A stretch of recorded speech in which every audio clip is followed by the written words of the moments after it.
अस्सलामुअलैकुम।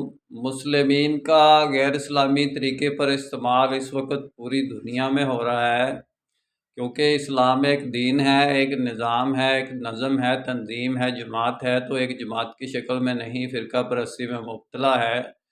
तो तमाम के तमाम मुस्लिमीन जो हैं वो यानी कि अल्लाह रसूल की इताअत के ज़ुमरे में नहीं आते, बल्कि एक तकसीम शुदा, एक तकत्तउ बैना अमरहिम, आपस में अल्लाह के अमर को तकसीम करके टुकड़ों में बँटे हुए हैं।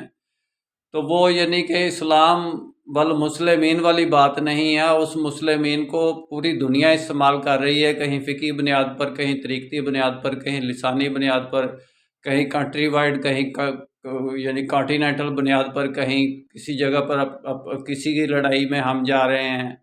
मेरा काम इस्लामिक वर्ल्ड की अमन और यूनाइटी का इंशाल्लाह डिटेल में बात फिर होगी। निस्बत वहदत खिदमत खैर के साथ। अल्लाह हाफ़िज़।